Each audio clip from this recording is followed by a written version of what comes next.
Di pertemuan yang lalu kita diingatkan tentang menggunakan waktu tersisa. Nah, waktu tersisa, bukan waktu tersisa, waktu yang ada. Nah, bukan tersisa, kalau sisanya banyak ya. Waktu yang ada antara terbitnya matahari sampai dengan tergelincirnya matahari setelah melaksanakan salatul duha, untuk menyibukkan diri mencari ilmu yang bermanfaat, kan gitu ya. Setelah salat duha kita nggak punya kegiatan yang ditentukan oleh Rasul Shallallahu Alaihi Wasallam, karena waktu itu hanya yang ditentukan adalah salatul duha. Selebihnya itu bagaimana kita bisa memanfaatkan waktu. Arahan tertentu tidak ada. Nah, di situ adalah kecerdasan seorang hamba, kecerdasan individu setiap orang untuk memanfaatkan waktu yang ia miliki sesuai dengan apa? Sesuai dengan arahan Nabi untuk apa? Memanfaatkan waktu luang sebelum sibuk, ya. Waktu kosong sebelum kita sibuk. Di beberapa hadis disebutkan, diantaranya apa?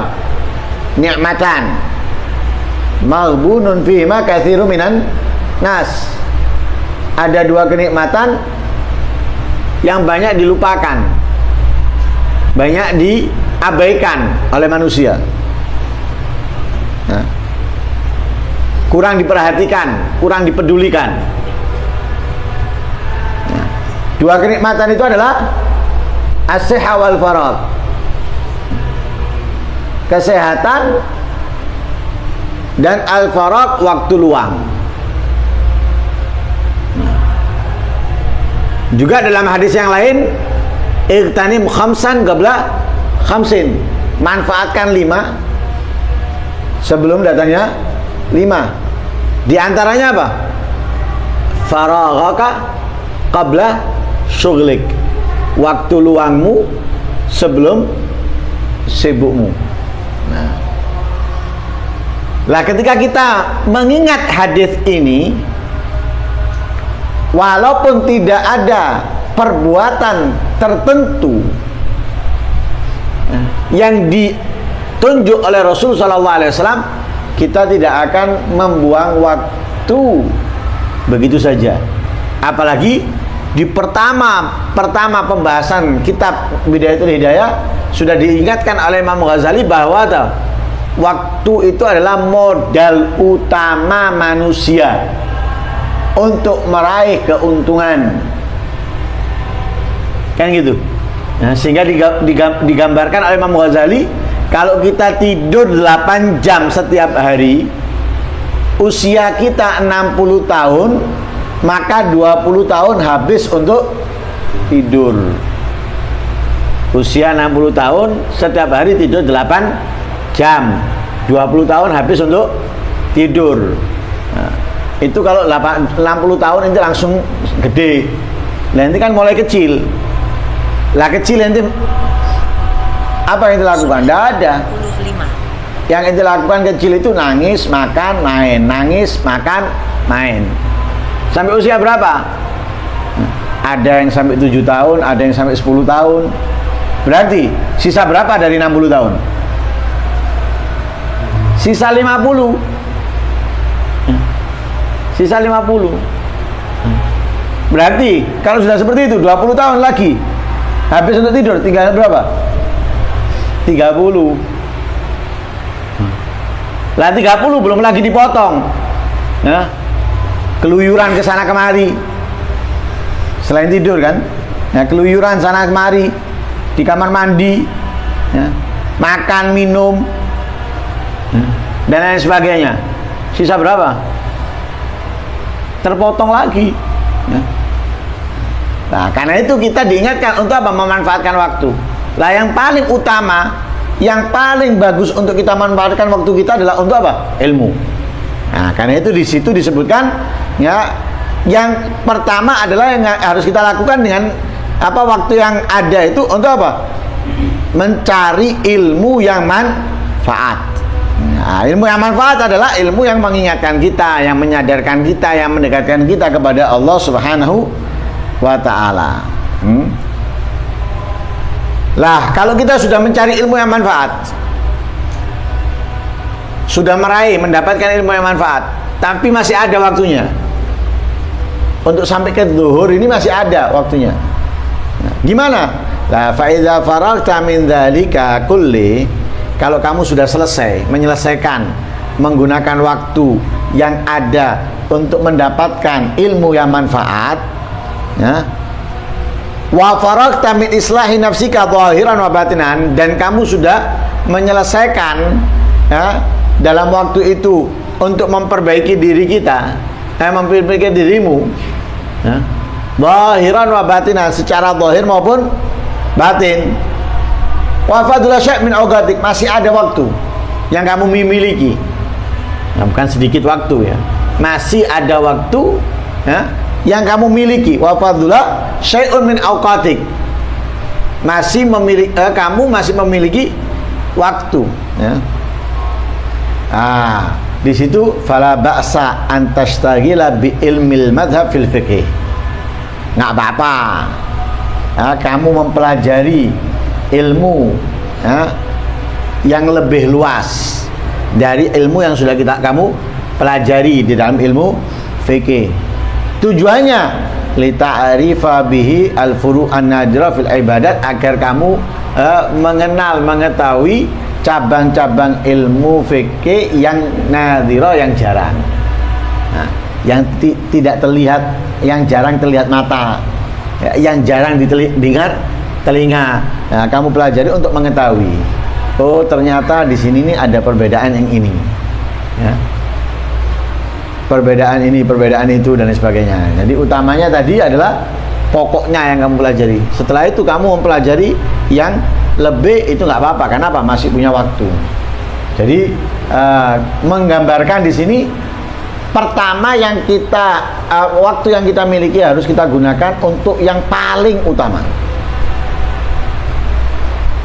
Yaitu apa? Ilmu untuk sahnya ibadah kita, untuk bagusnya ketaatan kita kepada Allah, pengabdian kita kepada Allah. Setelah itu yang lain, yang lain itu bukan berarti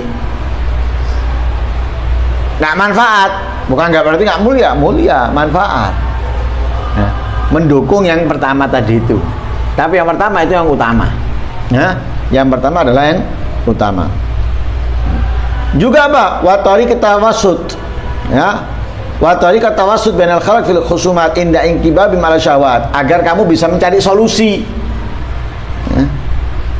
ketika terjadi permusuhan antara manusia karena syahwat. Artinya apa? Kamu belajar bukan hanya untuk kamu, tapi kamu belajar untuk mencari solusi dari permasalahan-permasalahan yang ada dalam masyarakat. Ketika terjadi di antara mereka pertikaian yang terjadi karena syahwatnya, karena nafsunya. Artinya apa?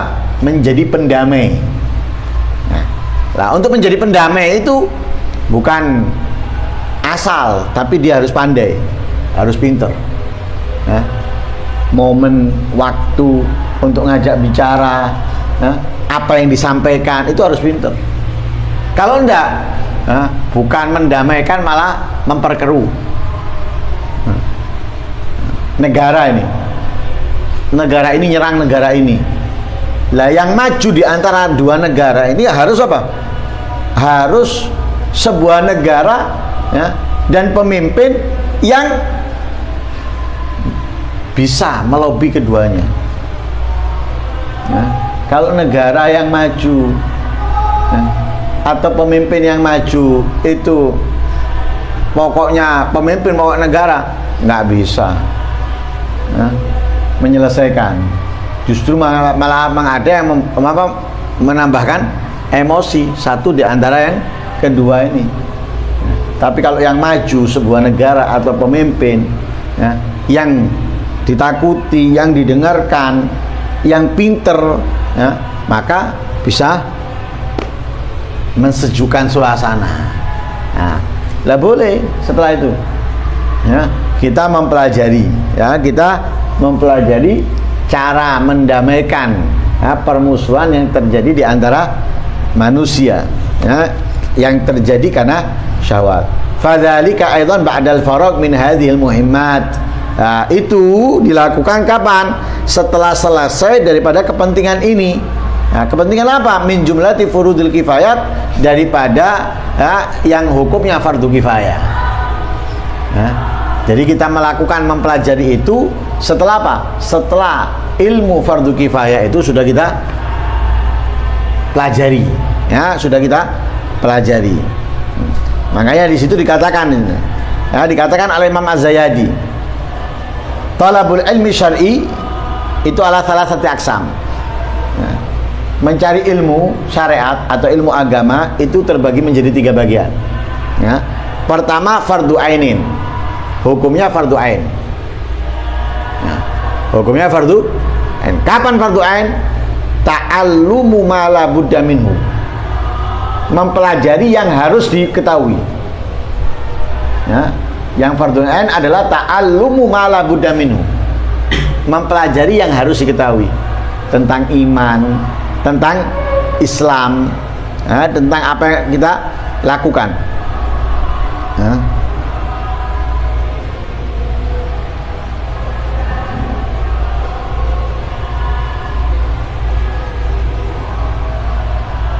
Ya, tentang sholat, tentang bersuci, tentang puasa, ya, dan semisalnya. Ya. Yang kedua, fardu kifayatin, hukumnya fardu kifayah. Lah, mencari ilmu yang hukumnya fardu kifayah itu adalah ta'allumu ma yasilu bihi ila darajatil ifta, mempelajari, ya, yang menyampaikan kita dengan ilmu tadi itu sampai ke tingkatan bisa berfatwa. Nah, jadi mempelajari ilmu yang bisa meningkat, yang menyampaikan kita ke derajat bisa berfatwa. Nah, lah, berfatwa itu kan nggak gampang. Ya, fatwa itu mengeluarkan hukum yang tidak dijelaskan dalam kitab. Kemudian dipelajari, ya, masalah itu dipelajari, diketahui dulu, ya, prosesnya gimana, bagaimana, kemudian dipelajari.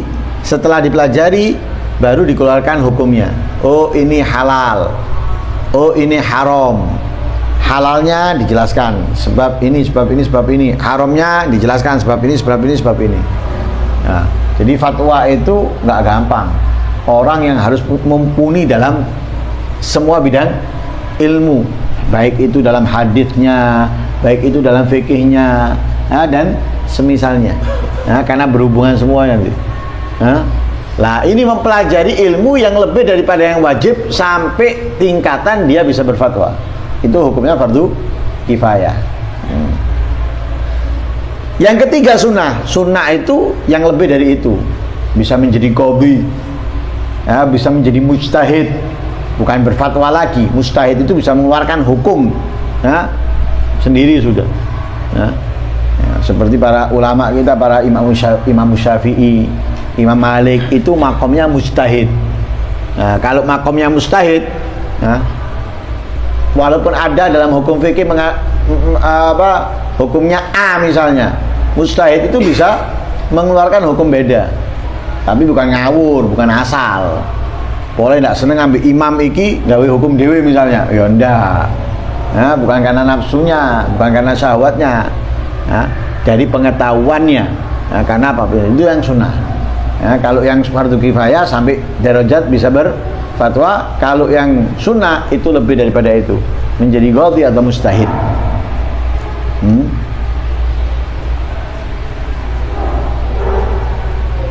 Nah, karena itu Imam Al-Ghazali berkata, fakut ahada rajulain, kata Imam Ghazali, jadilah kamu salah satu dari dua orang. Nah, kalau nggak bisa jadi dua-duanya, jadilah salah satunya. Nah, apa yang pertama? Masyhulan binafsik, sibuk kepada dirimu sendiri. Nah, sibuk kepada dirimu sendiri, atau sibuk untuk orang lain setelah kamu menyelesaikan kewajiban untuk dirimu sendiri. Nah, sibuk kepada diri sendiri, ngurus awake dhewe, nah, dirinya sendiri, sholatnya, puasanya, ya, ibadahnya, kebaikan ini, kebaikan itu untuk dirinya harus. Ya. Atau yang kedua, sibuk untuk orang lain, ngurus orang lain, tapi ngurus orang lain dengan syarat setelah menyelesaikan kewajibannya. Setelah menyelesaikan kewajibannya, dia gunakan sisa waktu yang ia miliki untuk orang lain. Nah, waktu yang ia miliki untuk orang lain. Nah, itu. Nah, kalau kita mentingkan orang lain sedangkan kita nggak peduli kepada diri kita, salah. Nggak peduli dengan sholat kita. Nah, nggak peduli kita tahu ilmunya atau tidak. Ngurus orang lain toh, mentingkan orang lain toh, untuk membantu sana, membantu sini, tapi nggak peduli dengan ini, keliru. Ya, salah.